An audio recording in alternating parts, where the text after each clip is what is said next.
Well, good afternoon, everyone, and welcome to the latest Business Gateway webinar, and this one on reopening the Scottish hospitality industry. Now, we're going to give folks a few minutes to get themselves onto the webinar because it takes a wee bit of time to get through the system. So while we're waiting for that, I'm going to do a wee bit of housekeeping before I get the panel to introduce themselves to you. Basically, we will, as always, be recording this session and it will be made available afterwards to share with other business owners. Everyone's been placed on mute to avoid any background noise. We've asked attendees to submit questions in advance, and thank you very much for those. We will try and get through as many of those as we possibly can. We won't be doing live chat questions during this webinar. And while we may not have time to cover everything, we will follow up with any suitable reporting and supporting resources and share feedback from the session with the Scottish Government on any pertinent issues that might be raised. So we have a very excellent panel again for you today, and I'm going to get them to introduce themselves and where they're from. So David, can I start with yourself? Sure, Hugh, and thanks for inviting me on. My name is David Thompson. I'm the CEO of the Food and Drink Federation Scotland. So that's a trade association of food and drink manufacturers. And I've spent the last year supporting the industry over both COVID and Brexit. So I did have a full head of hair before then, as you can imagine. I know that feeling. Thanks, David. Denise, can I come to yourself? Absolutely. I'm Denise Hill and I'm head of engagement at VisitScotland. I head up a team there within the Industry and Development Directorate, and I often say to people, we're everything to do with capacity, capability and quality. I have the quality assurance advisors, our industry relationship managers, and we do a lot of work on product and access development as well. But across all of that this last year, we've pretty much pivoted the whole team to turn and do whatever was needed in terms of provision of advice and guidance to industry. So it's been a very different year for us too. Oh, sure, it's been a very different year for everybody. Thanks for that, Denise. Brian. How are you doing, everyone? And thanks, Hugh, for inviting me back. I must have done something right the first time. I'm Brian Lawrie. I'm an environmental health officer with South Ayrshire Council. I'm also vice chair of the Society of Chief Officers of Environmental Health, and I chair the National Local Regulators Group. And we try and ensure consistency of enforcement and approach, and obviously engage with Scottish Government on guidance. That's grand, thank you, Brian.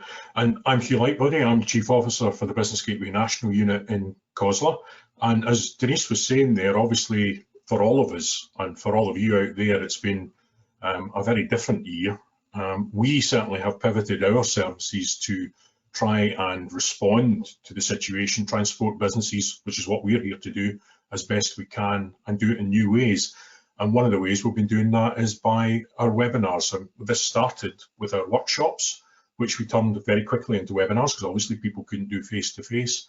And that has grown into these national panel webinars where we're basically trying to give people as much information as we can on relevant topics. We've run a few of them. And as I've said, today is on reopening the hospitality industry. Now, just looking at the numbers, we have 121 people now on the call. So I think we will get going, and we have a few kind of discussion points we want to start on before we get to the questions, which I say hopefully we'll be able to get through all the questions. So the first kind of point I wanted to explore was, as we've said, we know that hospitality is reopening on Monday, but under tight restrictions. Rules in place on alcohol and seating times. So what are the current rules that business owners working in the food and drink sector must adhere to? Brian, can I come to you first on that? You've gone on mute, Brian. I just lost my mute button there. There we go. Okay. You'd think after 16 months doing Teams meetings, we'd all know where a mute button is. But anyway, moving on quickly. Right. So number one, can I stress that the rules aren't tighter, they haven't changed. They are exactly the same as they were when hospitality went into lockdown. Okay, so There's been a lot of discussion and articles in the press brought about by a draft consultation document that Scottish Government had put on the management of capacity. That will be published later on today, we hope, and will clearly state that if you've already gone through the process of risk assessment and setting your capacity, as the majority, vast majority of hospitality have, then you don't have to do anything else. You've already done it. And from our point of view, you know, as we walk into places, and just to clear up any misconception, we are not looking to measure the dimension of tables. We are purely concerned about the mitigations that are needed and the law and how it applies. And the law says that people have to be physically distanced, and within groups round tables, households have to be physically distanced. That was in place before we went into lockdown. That's been in place since hospitality opened up the first time. There is no change, guys. You will not see any different approach from your local authority regulator as they come in to help you set up as safely as possible. Okay, Brian, thank you for that. And you're saying that that capacity guidance will be published later on today? Exclusively reveal right now that it will be published later on today, and that it will specifically say that if you've already gone through the process of deciding what your capacity is through your risk assessments, you don't have to go any further than that. Grand, thank you very much for that. Denise, anything you want to add into that? Not really, other than to just concur that, you know, a lot of the advice we've been giving out and discussing with tourism businesses is a reassurance that it's not massively different at all from when we were reopening back in July last year. There's not an enormous amount of difference. And as Brian says, doing your own assessment on your business, that is the critical thing that must be in place, but, you know, not a great deal of change needed there. Yeah, that's great. David, anything additional? Nothing additional. I guess the one of the things is the fact that the consolidation of this guidance is quite late, I suppose. So one of the themes that I'll be talking about, I think, is sharing information as early as possible in order to you know, stop there being friction and difficulties. And I suppose it's you know, if that's caused a difficulty in people planning, then that causes a difficulty in the relationship you might have with your with people you're buying from. Yeah, of course. Okay, thanks for that, guys. The second point I wanted to kind of pick up on was the Scottish Government now requires contact details from each group member that visits a hospitality premise from the 26th of April. And I suppose, what's the best way for businesses to do this quickly and efficiently? Denise, can I come to yourself first on that? Sure, certainly last time, I remember last summer, lots of pads and paper and writing down names and telephone numbers and what have you, but certainly now we're saying to folk, look, try and use technology if you can for this. What we're seeing is some businesses planning to gather information when people log in to the internet in their properties, their ways of doing that, or use QR code systems as well. And one that we're aware of and have been flagging up is something called Check-in Scotland QR code poster. There's a thing, and we'll make the link to this available, I know, at the end of this, where you can go in and create, you know, your poster for flagging up, put it in your business. People do their QR code and it'll capture the information that is needed. It appears to be really simple. It promises on the website it just takes 5 minutes for a business to set this up. So certainly something like that should hopefully make things easier, and we're encouraging folk to try and use these kind of technological answers to this if we can. Yeah, and I guess you said there, you know, the pads and the bits of paper. I mean, I remember that when it opened up the first time there, certainly we were out in a wee business in Crail, and that's exactly what they were doing, but doing it really well. And they were part of the Good to Go scheme that you had at the time. Yeah. So again, that's obviously still there. That's obviously still working. And I was well impressed with what the business was actually doing. Mm-hmm. Yeah. Okie dokie. So what were the key takeaways from the updated guidance? Brian, you've talked about that guidance in terms of reopening the sector. And for those, as we said, who maybe have joined the call a wee bit late, the guidance is going to be available on the Scottish Government website. What do you reckon, Brian, are the key takeaways from that updated guidance?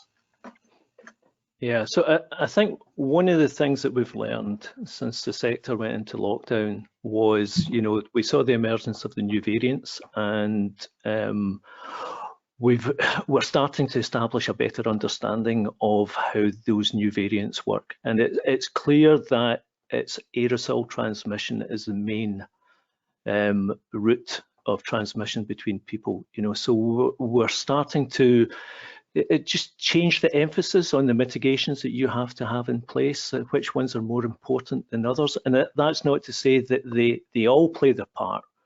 And you might have seen the diagrams of the Swiss cheese with the holes in them. Each mitigation actually plays a part in blocking that transmission, and altogether, hopefully, we get a safer workplace or venue. For me, what we have to remember opening back up again is the reason you guys are opening is the level of disease or prevalence of the disease in our areas is starting to fall, so that's really good. We know that our vaccination program is starting to take effect, so that's really good. What we don't know is the degree of protection both those factors give us as we move indoors. We haven't seen in any kind of significant way large groups of people indoors for any sustained period of time. So we can surmise what might happen, but we're not sure. So that's why it's 3 week kind of blocks as we ease open. There is an indication as we move through those 3 week blocks, we get a better understanding and we see the transmission levels, and we may be able to ease a bit quicker, but it's not guaranteed. So for us, I think you have to really think about, one, physical distancing has always been the #1 mitigation that prevents transmission. Now, ventilation is the second most important mitigation. And we know that, many of you, it's passive ventilation you have, it's windows and doors, and it's about maximizing the use of whatever you have at the moment. It's not about us coming in there and saying that last time it was dogs, this time it's a phone. So we're not going to come in there and say that you've got to install a 30,000 air conditioning system. It's not that. It's about making sure that you're aware of the ways that you can maximize your ventilation. Face coverings. As people move about, they should be wearing face coverings. Hand hygiene is more important now because the transmission route of non-direct contact, that's touching contaminated surfaces, is of lower priority, but only if you have good hand hygiene in place. And of course, with the hospitality for the first 3 weeks, everyone has to be seated, and we can talk about that a wee bit later, but that is a really good mitigation. Okay. Denise, anything you want to add to that? It's similar, obviously, for the tourism business as well, and it's all primarily about those restrictions around shared space and distancing.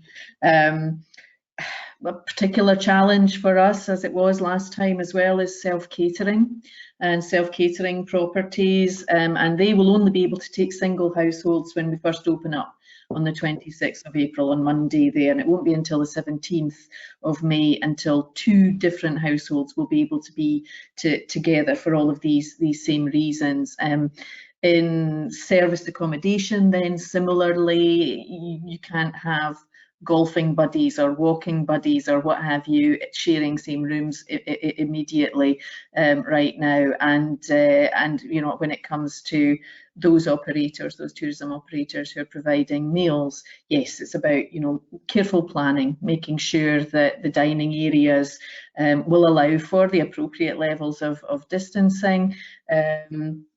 and procedures for how people move around, how they enter and exit, how long they stay, but as Brian says, staying seated primarily. But there's one other particular challenge at the moment, and that is one that's much under discussion, is the one for visitor attractions, and the 2-metre rule, and how challenging that is undoubtedly going to be in the beginning there, while that is in place, that rule, for a lot of our visitor attractions to be able to open safely. And there is a bit of a conundrum there with the ask that as they move through a visitor attraction, it must be 2 metres apart, but if they sit down in the cafe, for good reason, I think, if they sit down in the cafe, it's 1 metre. But these are the kinds of things, the kind of conundrums that are still in there, that are being discussed at things like STERG, the Scottish Tourism Emergency Response Group. These things are brought forward to these kind of platforms, so businesses should be aware that our various agencies are looking at this on fora like that and discussing these with government and pressing to get answers on, can we find solutions to some of these big challenges. That in that example, for instance, with the visitor attractions, it's a big swathe of businesses, and we're very conscious of that, are feeling that they are going to really struggle to do it, or just will not be able to do it this year. So it's a matter that needs to be addressed and solved. Thanks, Denise. We spoke, Brian and I were on another of our webinars last week on retail and reopening the retail. We spoke last week, Brian, in regard to that, of businesses kind of having to coordinate a bit with their neighbours and shops in terms of folks queuing outside or anything like that. Is that likely to be a factor in the hospitality side of things, in terms of restaurants and so on, of working with neighbouring businesses just to plan, to coordinate things that are happening? Very much so, Hugh. I think what we found the first time as businesses came out of lockdown, those businesses that had been open all the way through had just developed naturally their queues across the frontage of neighbouring properties and neighbouring businesses. And then when those neighbouring businesses opened up, there was a potential for that conflict between the queues. So, as you're preparing to open, and I'm sure you're well down the route for that for Monday, if you're opening on Monday, have a word with your neighbouring businesses and just sort out the queues. Local authorities can help with that. Many of us provide pavement marking services, etc. So please get in contact with your local environmental health and they can expedite that for you. Great, that's grand. David, anything you need to add to that? Grand. Okay. So I'm going to come to you next anyway, David. How have businesses supplying the food and drink sector been impacted by the lockdown? Well, hugely significantly. I mean, the first thing to say is that we've continued to have food on our plates all the way through lockdown, and that's due to the excellent work of food and drink manufacturers and producers across the nation, who have made sure that supermarkets are supplied, even if everyone went a bit mad and bought all the pasta for the first couple of weeks, but also have been behind, in particular, the food boxes for people who needed it, people who were isolating, and there's been a huge effort from food and drink manufacturers over the year. However, that said, I wouldn't want to say that it's all been rosy. Those supplying into the hospitality market, this market, have been absolutely hammered by the lockdown, in the same way that most people listening to this call will have been. So while you might think, well, lots more people are buying retail, lots more people are ordering online, actually a significant amount of businesses, particularly those who are more exposed to the retail, to the hospitality market, have had a lot of trouble. And even those who have a mix, one company I know very well, retail up 5%, hospitality down 40%. So there's been a real shift in the type of manufacturing. And just like the hospitality, the businesses have had to grapple with rules changing and evolving and developing over time. There is 2-meter social distancing in factories, or the mitigations for that. So that's affected productivity. It's affected the types of product that people can make. If you're doing something that requires close attention, then you can't really do that anymore. And of course, food businesses have been in the news. Some of them have had to deal with outbreaks in their plants as well. So it's been a torrid time, but a time that I've been very proud of the industry. One of the other things just to note is there are different routes to market now. So we've seen a lot more change into the online market space. I put on a lot of weight by buying food boxes from restaurants and things like that. But you know, also businesses have pivoted to try and do that where they can. So there's been a significant impact, and the other impact, which has nothing to do with COVID, is Brexit, and that also has impacted on profitability, exports, and so on. So it's been a pretty torrid time, and I think the kind of note I'd like people to understand is that many businesses are maybe not as robust as they would have been, and many of them will actually be gearing up now after gearing up last summer and then getting knocked back down again to supply. So you know, it's about, I think, and we'll come on to this a bit later, I'm sure, but it's about how you're talking to your suppliers, how you're talking to, how you're working with them to plan your future need is going to be critical. Yeah. No, that's really helpful, David. I suppose you made a really interesting point there about the routes to market. And we're certainly aware that there's a lot of even very small businesses who food and drink businesses who have moved to a much more online presence in order to cope, to survive. And we're kind of hoping there that they hold on to that, they maintain that, and are able to build on that, as well as bringing back their their mainstream business that they had, that it becomes additional. And one of the things that we run is the Digital Boost program, which is about helping build the capacity of businesses to get online and do these kind of things. So we're hoping that that can support that kind of activity. I'd like to think that these little businesses that have perhaps taken that little foray into that online, once things are kind of settled down again, don't just throw it away. I'd love to think that they maintain it, they build on it, and it gives them another stream of income that they can build on. So yeah, I think that's right, Hugh. I attended an insight seminar earlier on in the week, and I wrote down the figure, but of course I've lost a piece of paper with a figure on it. But essentially, we've seen a high point in that, but actually at least 60% of businesses envisage them retaining some kind of online presence as we move into whatever the new normal is. So I think that's really healthy, and it opens up where you can sell to a much wider range of people across the UK. Yeah, no, I'm just thinking as well about your comment there about the essentials. You know, if people, the panic buying of dried pasta and rice and toilet rolls, unless of course you shopped in Aldi where it was a battering ram and a haunted pine cone. So, you know. So next thing we were going to cover, how might the new guidance around the different levels across Scotland impact businesses? Are there different restrictions in place? I'm going to come to Brian on that one. Okay, so one of the things we saw the last time we were in the levels was the kind of free flow between the different levels when there was a change in circumstance. So when neighbouring authorities had problems and had to go up the levels, then you had that migration of the members of the public to the areas where they could do more, which is just natural human behaviour. So we made the point that both ourselves and Police Scotland and businesses were actually at a disadvantage, and it would be better if we moved through the levels as uniformly as possible. And to their credit, the Scottish Government have taken that on board. I think the business sector especially made exactly the same point. So in economic sense and for tourism, it makes perfect sense because we can travel all over Scotland. So that's the way it's going to go.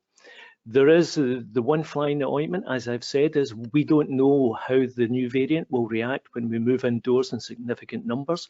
So there still is a fallback position that if the numbers rise, we and our health colleagues do have mitigations in place. We have mobile testing units that can respond to what looks like an outbreak happening very quickly so that we can test and isolate anyone who may be involved in that outbreak and hopefully quell that bonfire before it becomes an inferno. So we might see a couple of authorities just shoot up a wee bit but in the main, we should all be in the same level, which makes it easier for us all to understand what we should be doing. Yeah, no, that's really helpful. Thanks for that. Denise, what measures do you think businesses should be taking to ensure they're in the best position for reopening on the 26th? Well, various things, but one of the top things we're talking about and encouraging everybody to prioritise is tell people what you're doing. If cleanliness and reassurance around cleanliness measures continues, and it does, to be a consideration for those who are planning and booking their holidays here, then let people know what it is that you're doing to keep them safe. Follow the guidelines, look at what your sector group is telling you should be doing on that front, and we're guiding people from VisitScotland.org, our trade site, to the appropriate sector guidance on that stuff. But do it and let folk know you're doing it. Join in on things like, you'd mentioned it already, Hugh, the We're Good to Go scheme, which, you know, as long as you have followed the protocols that are in place, then you can sign up and become part of this. You can then have your button or your badge on your web presence that says that you're good to go. And we, for our part, for instance, at Visit Scotland, we have got a wee filter on our website. So when people are coming on and looking for accommodation on VisitScotland.com, if you're on there, and it's a free listing, everybody, so if you don't have a listing for your property on VisitScotland.com, do get one. But you can then plant there your We're Good to Go identity or badge there, and folk can filter by that. And we're seeing in consumer research that we've been doing, we've been asking what are the things that you're looking for, what where are you seeking out your reassurance, and you know, our QA system is in there, but brand new things that have existed just for this year because of COVID, like the Good to Go, these kind of schemes, it's right up there. People are saying, yeah, I'm doing a search, I'm doing a filter by these kind of measures. So do that. It doesn't cost anything, and it just gives people that reassurance, that feeling of reassurance that you're doing the right things by them. We mentioned earlier on the risk assessment.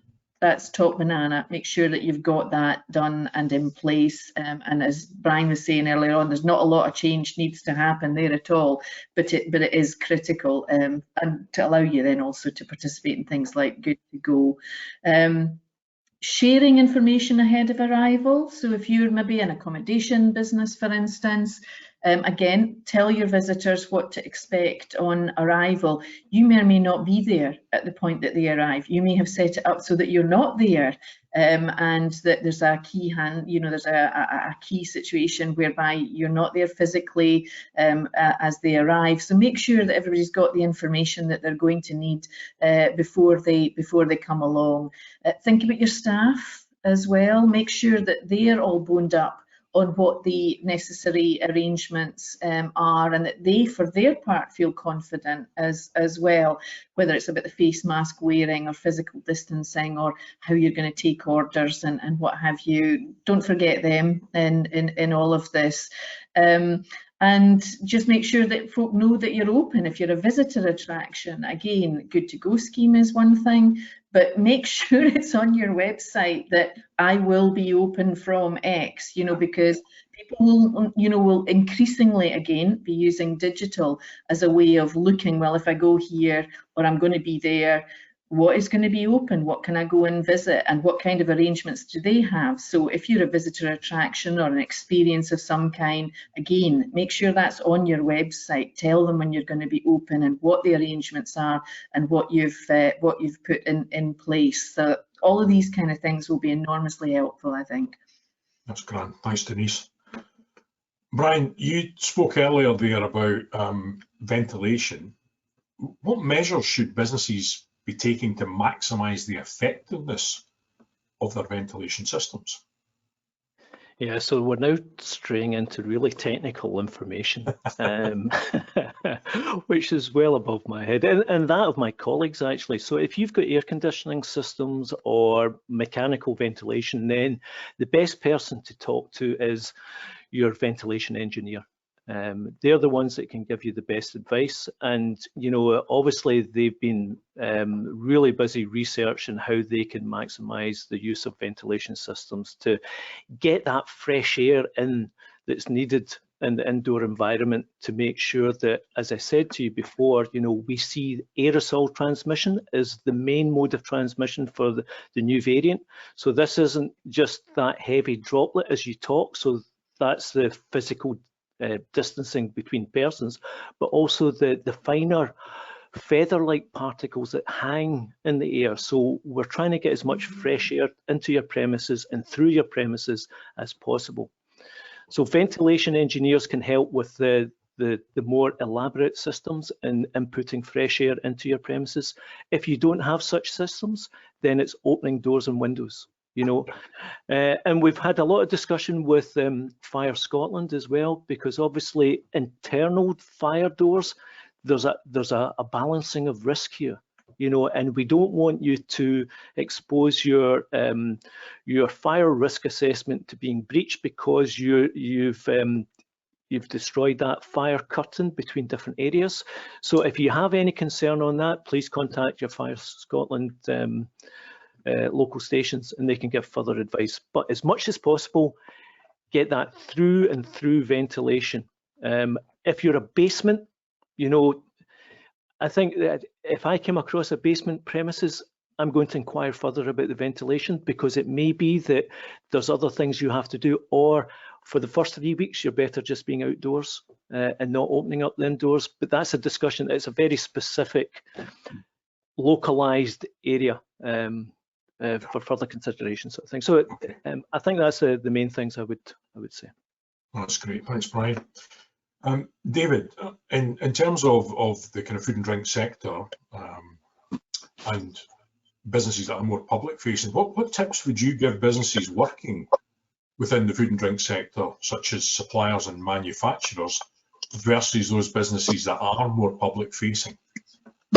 Yeah, I mean, I think there's two things. First off, I hope that everyone in the hospitality industry from Monday is you know, has customers and is able to successfully navigate the new rules and you know, has a great success. But I think we need to be realistic about that. So I think the first thing is, and people should have been doing this already, I think, is about talking to your manufacturer, your producer, your wholesaler, your specialist supplier already, and thinking about demand, making sure they're actually in a position to support you in the way that they were able to support you before, because as I said, there have been some changes there, and really start that dialogue as early as possible, because the worst thing possible is you've bought too much product, or I can't sell that product, and nobody wants that. Nobody wants that. So that second element is being realistic about what you order, what you can afford, what you can sell. And really thinking, I think, about sequencing. So when you're doing that, when you're talking to your supplier, whether that's a producer, a wholesaler, a specialist supplier, actually think as far ahead as you can. And then the third thing is make sure you keep talking to them. Help them plan for their production and supply and delivery in a way that also helps you as a hospitality venue understand what's coming, when it's coming, and how you take that forward. And I think over the coming months, I'm pretty sure there are going to be fluctuations in all this. So continuing that dialogue is going to be critical. Okay, communication's the key. Absolutely. Okay, that's really helpful. Thanks for that, David. Denise, to trade safely, businesses might need to adapt their normal operations. What resources are available for those businesses?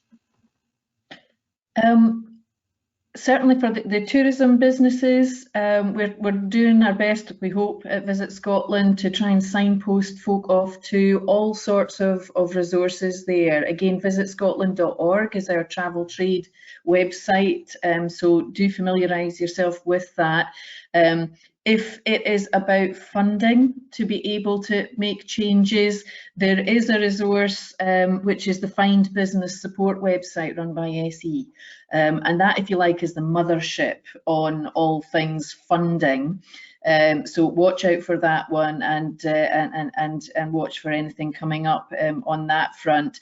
But for our part, then, we will point to that. We're doing everything we can to make sure whenever there's any changes, if there is new funding comes up, or if there is new guidance comes up, then on .org we will be changing that every minute of every day that we can, to keep that as a real core resource for tourism businesses that can go there, and we will be able to point them from there where they need to go.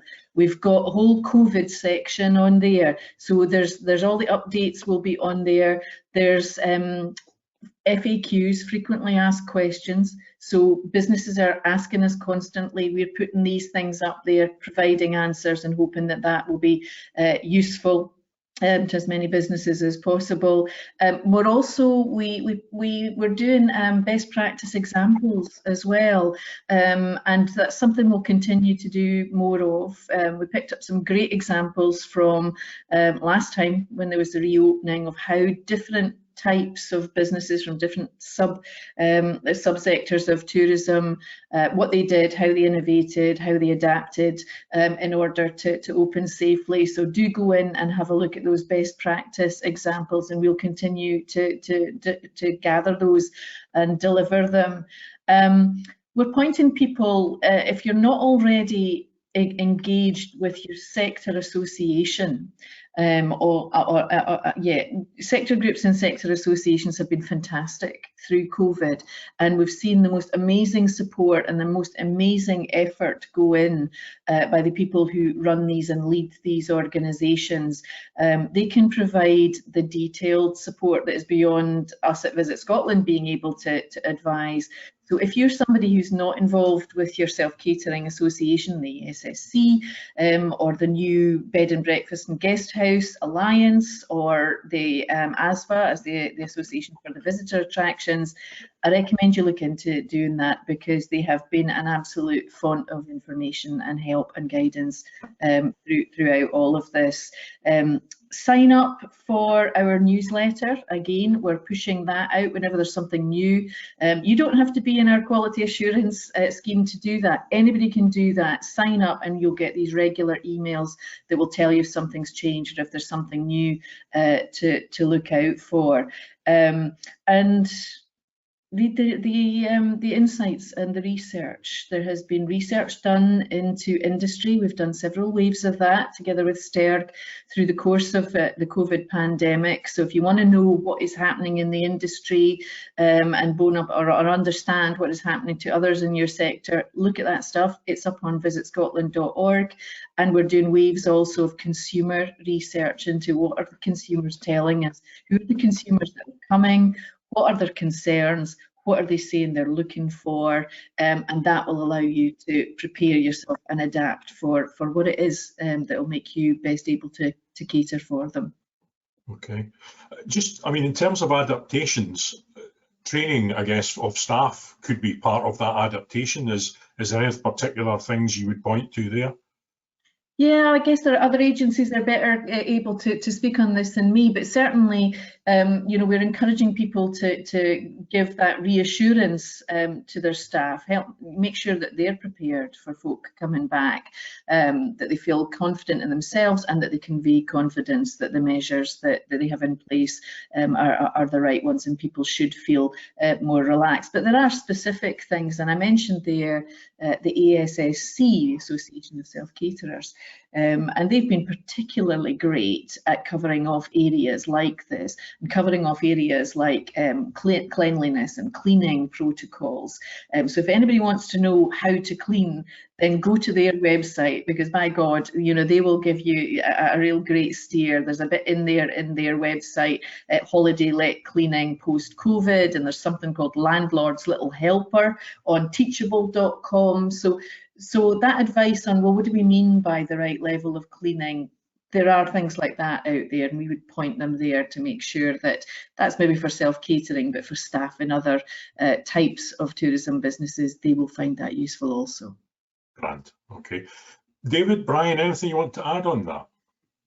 Yeah, I'd just add a couple of things, and thanks for the shout out for the associations. As an association, we're very pleased to hear that. But yeah, from an association, you will get advice. I would point to our actual partnership in Scotland, which is the Scotland Food and Drink Partnership. If you go to their webpage, foodanddrink.scot, then they have a whole coronavirus information hub. So there's great information there.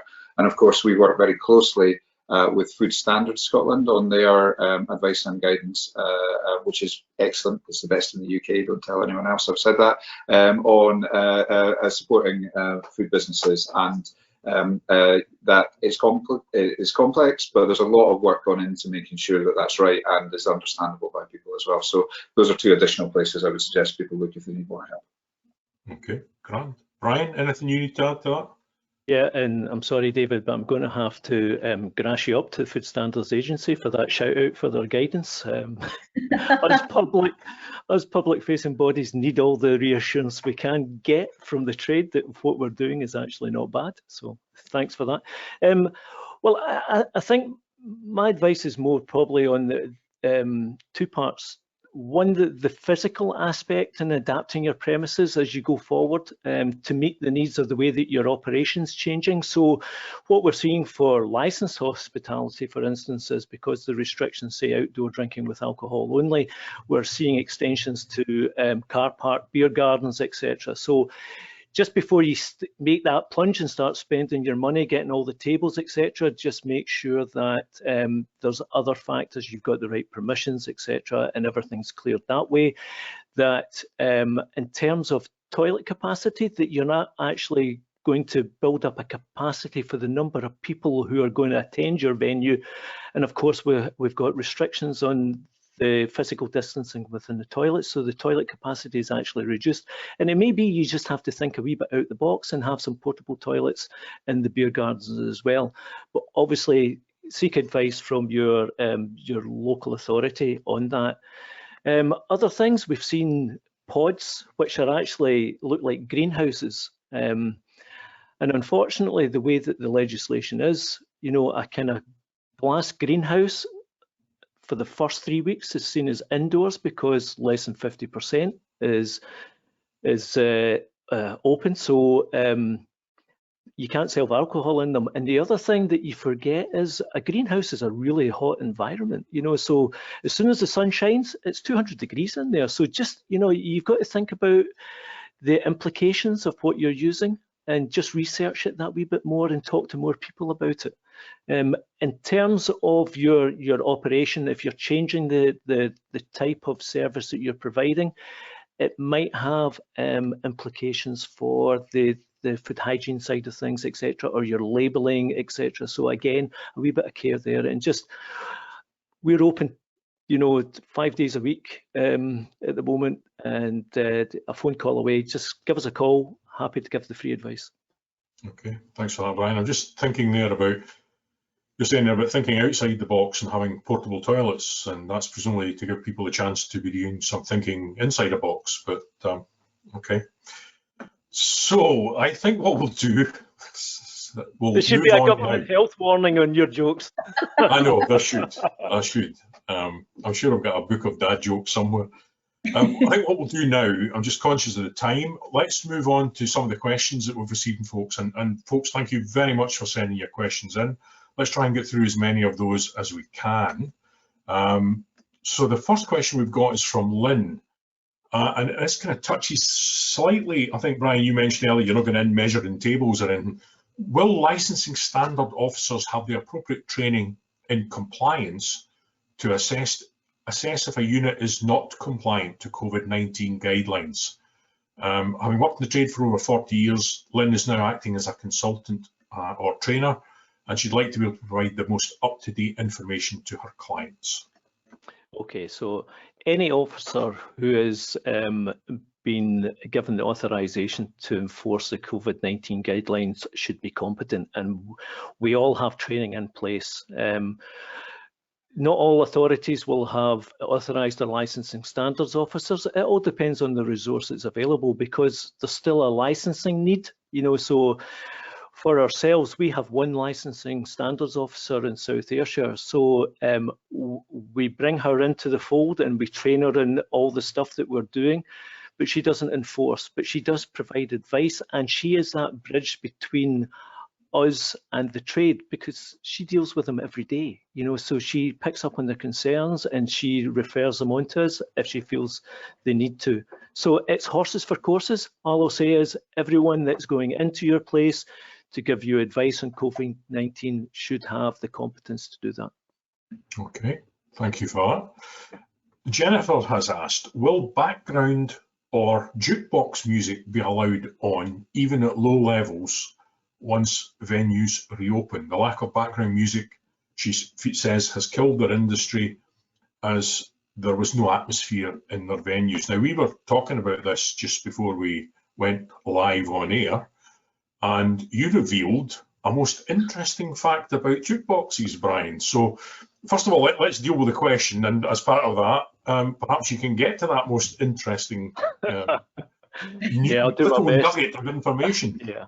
So just before Christmas, the Scottish Government sector advice team managed to pull together guidance to allow background music to be reintroduced into hospitality just in time for us to listen to our favourite tunes at Christmas.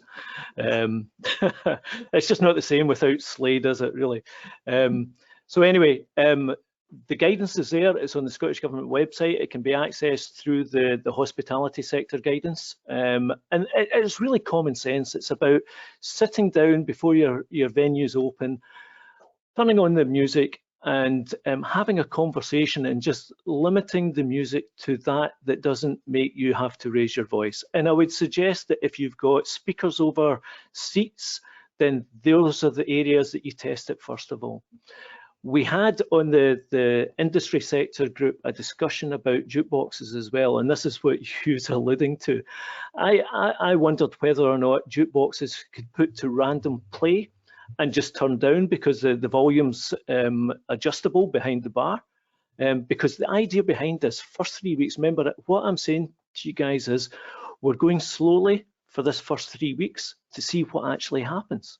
You know, so we want you to really understand the principles, and that's everyone seated, no one really moving about apart from going to the toilet or maybe going up to the bar just to pay and then going back to their seat to get served. We have a very controlled environment, see what happens. So we don't want people going to fruit machines or jukeboxes. I said, put it on random play. And the trade came back to me and said, sneakily, the providers of jukeboxes make random play the most boring music ever so that the customer goes, I'm not listening to that, and goes up and puts a fiver in it and spends their money. So I don't know if it's worthwhile using your jukebox's background music because that might just kill the mood as well. Okay, thanks for that, Brian. Okay, and interestingly, you've just answered possibly the next question that Jennifer had, which was, will customers be allowed to play fruit machines?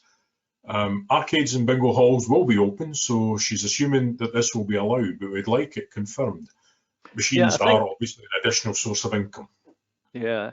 Arcades and bingo halls are level 2, so that we're looking at May the 17th, and obviously an assessment of the fruit machines in hospitality will be made at that point as well. I would imagine it seems sensible to me and logical that as soon as arcades, amusement arcades are opened up, then fruit machines in hospitality will be allowed to be used. My only thought with that would be from a cleanliness point of view in terms of potential transmission sources. How do you keep them clean between people? Yeah, so as I said before, our understanding of the new variant is that the transmission mainly is of this aerosol route. Okay. The indirect contact is still a factor, but not as an important factor as the aerosol route. So that's why ventilation is up there. You still have to clean your premises. Before, when you were open, we were probably saying to you, depending on the prevalence within your area, that you maybe had to clean hand contact points every hour or every 2 hours. We would say it's probably less than that. You know, it's a couple of times a day, I would suggest. So the likes of the buttons on a gaming machine would be roughly about that. Okay, that's really good. Thanks for that. Okay, Gordon has asked, the revised level system states that 2-hour slots will be necessary for hospitality in level 2. Does this mean that customers can only stay for 2 hours in pubs and restaurants? Is there a time that they can return? Would this not lead to pub crawls, thus increasing the risk of spreading COVID? Anybody got some thoughts on that one? Brian? Well, I can give you the background to that. So this was actually asked for. One part of the hospitality sector actually asked for this to be put in place, and that, as you can imagine, is the sector that deals with meals and drink at the same time. So it's about the maximising the yield from every table, you know, trying to get people throughput. So it's not the intention, I believe, to put this into the legislation. At the moment, it will only be in the guidance, but you know, in 3 weeks' time, it might be reassessed, and the sector themselves might say, no, we don't need that. Certainly from our point of view, I don't think, how do we enforce that? How do you guys actually operate it? And as you say, you know, you can just book multiple venues to circumvent the kind of public health benefit from it anyway. So we'll see what happens. I don't believe, it's not something that you're going to be enforced to do at this moment. Okay, and this, again, you could have touched on this, Brian, a moment ago when you were saying about somebody going up to pay for food and going back to their seat. Gordon's also asked, can customers order and pay for food or alcohol inside and then carry this out to beer gardens? Yeah, so I think, you know, the principles at the moment for the first 3 weeks are keep people on their bums in the seats. And prevent as much movement about as you can. So your queue management, we were already speaking about the queue management outside your premises for folk coming in. Hopefully your booking systems will negate that to some extent, because there'll be, you know, it'll be a staggered kind of process throughout the day. Though I would imagine Monday morning at 11 o'clock, there'll be a large queue. Probably at 9:30 there'll be a long queue. But the idea is, internally, you don't have big queues standing at the bar. And that was the same when we were open before in hospitality. So, you know, depending on your payment systems, etc., we realise that contactless is not a viable option for everyone. And even where it is an option, when we're talking about outdoor areas, the receiving unit of the contactless machine might not extend to the full extent of a beer garden. So you have to think out the box a wee bit again. Hugh's box. So it's maybe you put, for your outdoor areas, you put a payment station at your rear exit door to prevent large numbers of people going in and out. And it helps your queue management. You're obviously going to have queue management for your toilets, you know, so you have to think about that. And you have to think about the traffic routes that people will use, both your staff and customers, especially if they do have to come inside. But it's, don't queue at the bar. It's invite up to the bar, pay for whatever it is, and then return to the seat to be served at the seat. Okay, thanks for that. Denise, I think this one's for you. Kath has asked that she has a 7-bedroom B&B with a large dining room and an additional area for dining. They're currently only operating with 5 rooms occupied at any one time to ensure the 2-metre distancing is in place for breakfast and evening meals. They don't have an alcohol licence. However, they provide glassware if people wish to bring their own wine or beer to have with meals. So they're not serving alcohol and the guests remain seated. Would this be permitted under the level 3 measures that start on the 26th of April? Now there's an interesting question, and I might have to defer to any of the other panelists who may be able to help with this one. I think, you know, I discussed it with a couple of colleagues and we're thinking, well, it's BYOB kind of a situation, but it's still alcohol and it's still indoors. And I guess our feeling there would be that in order to show and demonstrate externally as well that you're following guidance, you're seeking to minimise risk of that, you know, that alcohol impact on people becoming a bit maybe too relaxed. Demonstrate you're adhering to the guidelines to the best of your capability, and maybe wait until it is allowed within licensed hospitality venues before you allow that to happen within your venue, I would suggest. Okay, Brian. Yeah, I think the hospitality guidance Q&A actually speaks about hotels where it speaks about guests being allowed to drink their own alcohol in their rooms. So it would be limited to that, but not in a public area. Yeah, okay, thanks for that. Okay, we have time for one more question. Another member of the public has asked that they are the coordinator of the Triangle Club, which is a group of over 55s who have lunch and play board games. And they wonder what protection they will need to be able to reopen. For example, bubbles or separators between groups, and if playing card games will be possible. Can we advise on the new rules? Who'd like to pick that one up? I'll have a wee go, maybe. Come on, go. Okay, so yeah, it's there's a couple of different questions in there. I think 26th of April, no. I think maybe this May the 17th with mitigations, and we'll see, because there's those kind of escape room type premises which are slightly different, because you can set up with a single household in a room. The kind of situation that we have here, I would suggest, is probably going to be May the 17th. There's a lot of discussion about casinos at the moment. So in terms of cards, well, for casinos, it's cards and chips, etc. So there's a lot of discussion going on, as there is on all the different sectors, and public health advice has been updated to the sector leads all the time. I think probably May the 17th with good luck, but I'll certainly make sure that there's enough guidance that makes it clear to people if that's going to be the case. Yeah, no, there's one I was particularly interested in, because for my sins, I play in a pub poker league every Thursday night. And obviously, for the whole of this last year and more, we've not been able to get together to do that. So we've been doing it online. Now, I know that for us, it's looking like the 22nd of July before we can reopen at the pub itself to be able to do this, or that's certainly what we're hearing. But I think that's maybe more to do with how long each season lasts. There's no point in starting an online season and dropping off and doing it partway through the year, partway through the season. And I think that's the kind of timing on that.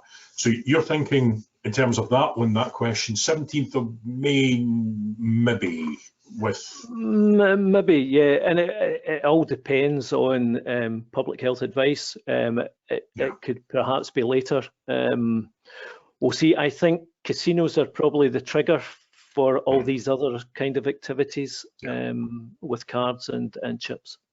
Okay, that's bad. Okay, let's round off the session with a wee kind of discussion on what support's available for businesses to go to for more information. Denise, you've obviously talked earlier about Find Business Support as a source of information, VisitScotland.org as a source of information, and the FAQs and so on that are on there. Any other thoughts on what support's available for businesses from anyone, David or Brian, or indeed Denise? Yeah, Hugh, yeah, I mean, we've covered a bit the Food Standards Scotland advice, the Scotland Food and Drink advice, and I would recommend that people do that, look at those. And I think the key element is working through them. So it's not just a case of having read it, it's actually actively using the advice and the guidance that's there, working through, there are some excellent worksheets on what you need to do and how you work through it. So from my perspective, it's the guidance, there's lots of guidance and lots of support on Find Business Support, the Scottish Enterprise collated site as well. But actually working through it, making use of it, talking to your association or your local authority to try and make sure you're maximising what you can get, because that's going to be key, I think, as we all seek to surf the waves of the next few months. Grand. Okay. Thank you all very much. Oh, Brian, you want to come in? Yeah, there's a couple of things. There's some stuff coming into my inbox, and I think it's been reported in the press today that external areas have to close at 10 o'clock, and that's not the case. It's whatever your local licensing laws are and what's on the condition of your license for your external area. So just to clear that, make sure everyone's clear on that. If you have any doubt about what time that is, please get in contact with your local authority and they will clarify for you. The other thing is just the lessons we learned in how the virus actually spreads in workplaces, and it's to do with, you know, when we open up, everyone is on high alert. You know, you've done all your training, you know, reintroduced everyone to the rules, etc., and you set up your premises accordingly. It's great, and that stays in place for a couple of weeks, and then people get used to it, and we fall back into our normal kind of trusting behaviours. And unfortunately, the new variant, sees opportunity with any gaps and spreads. So what we've seen is things like staff breaks, people taking off their masks and sitting together, forgetting that you still have to physically distance, going for smoking breaks, sharing cigarettes, passing lighters between each other, that sort of thing. Car sharing isn't prohibited, but there's guidance on the Scottish Government website about how best to do it, limiting the numbers, winding down windows, wearing face coverings, etc. And we know that, you know, sometimes staff can only get to their work if they share vehicles. And the work kind of cohort, or the work bubble, some of your bigger premises, I think you have to think about, you know, your kitchen staff working together in different shift patterns, stay together all the way through. Your service staff is the same. If you have got multiple venues, you know, don't have staff going between venues, because this is about resilience. This is about when someone becomes a case, and because of the community transmission, it is very likely that at some point someone who is infectious will be in your premises. So it's about limiting the damage of that, and the less close contacts they have, the less people that have to self-isolate, and the less the impact on the resilience of your business. So I think that's one of the main points I would make. Great, Brian, that's excellent advice to round us off. Thank you very much for that. Okay, that is all we have time for today. We did allow ourselves an hour and 15 minutes today because our webinar's typically an hour. It's quite tight for time to get through everything we're trying to get through, so we give us a little bit extra time today, but we've managed it with just a little bit over 12 o'clock. So I'm being very kind to everyone who's on the call. Thank you very much for joining us, but I'm giving you a wee bit extra time back in your day. Thank you to our panelists for their help and assistance, their expertise and their knowledge today. That has been really, really helpful and useful, I hope, to everyone out there. And to everyone out there, all the best. I'm delighted that we're making progress. I hope you are too. Look after yourselves, take care and enjoy. Thanks very much, folks.